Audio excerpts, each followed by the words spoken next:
Je suis Guylan Ibinga, président de l'ONG Les Amis de l'Aloe, une ONG qui fait dans la protection de la mangrove.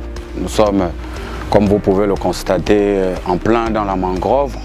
Voilà, donc c'est l'un des sites que nous protégeons parce que ici, vous pourrez le constater dans les images, c'est le chaos. Donc les populations de Mindoubé 1, parce que le site c'est Mindoubé 1, voilà, donc ce site qui a été victime de destruction par les populations environnantes qui malheureusement ont choisi de venir s'installer dans la mangrove, donc en la détruisant et également en la polluant.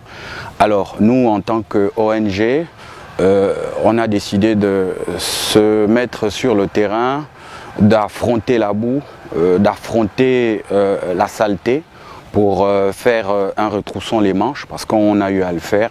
Et d'ailleurs, on a institué désormais sur ce site-là, on va désormais procéder à un retroussons les manches tous les derniers samedis des mois. Alors, l'ONG Les Amis de l'Aloe ne se focalise pas seulement au niveau de l'Aloe.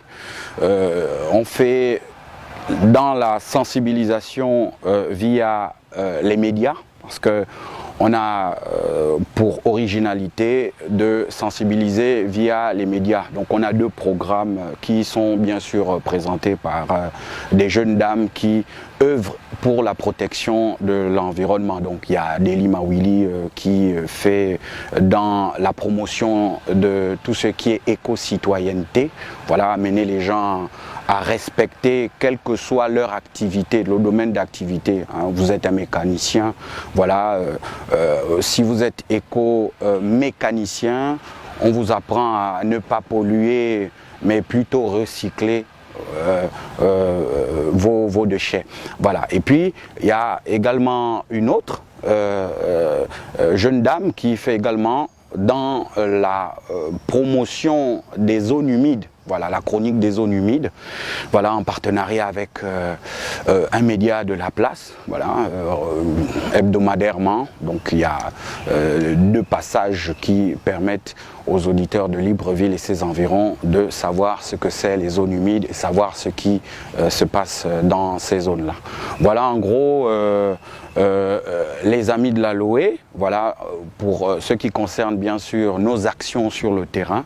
Et plein d'autres actions vont suivre pour bien sûr permettre à un plus grand nombre de personnes de pouvoir bien sûr savoir l'importance de la mangrove, parce que la mangrove, hein, déjà en rappel, elle nous permet d'avoir des poissons dans nos assiettes.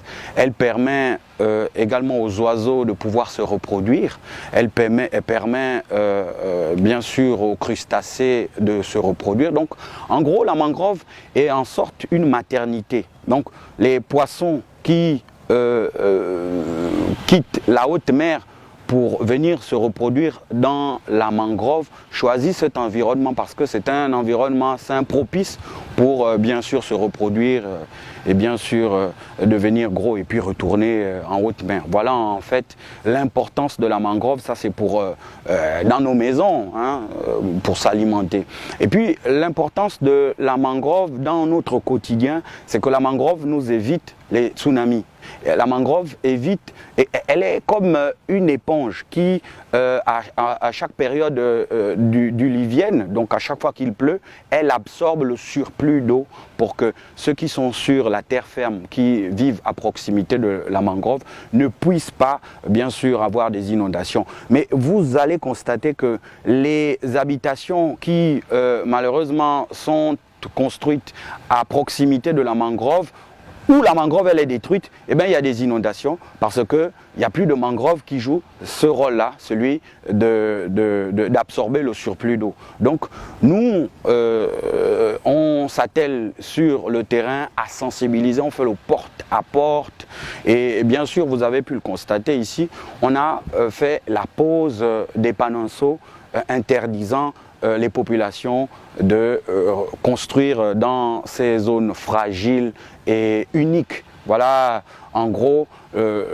notre combat sur le terrain. Voilà, faire la promotion de l'éco-citoyenneté, amener les populations à comprendre que vivre dans un environnement sain, c'est important, et aussi comprendre que la mangrove, elle est super importante pour nous parce que si on détruit la mangrove, eh ben, on va être exposé au tsunami. Voilà. Ça n'arrive pas seulement qu'aux autres, nous également, parce que nous sommes à Libreville, nous sommes une ville côtière, et que, par exemple, la pointe des Nids, si on détruit la pointe des Nids, on va être super exposé au tsunami. Alors c'est notre combat et voilà en gros notre mission au quotidien. Bon, alors le message, c'est juste que on a besoin de soutien. Voilà, parce que mener un combat aussi grand que celui de veiller à la protection de la mangrove et faire la promotion de l'éco-citoyenneté, ça demande beaucoup de moyens. Donc on a notre page Facebook, hein, les amis de l'Aloe, vous pouvez nous retrouver et voir comment est-ce que on se déploie sur le terrain pour bien sûr sauver cet écosystème là et sensibiliser les populations.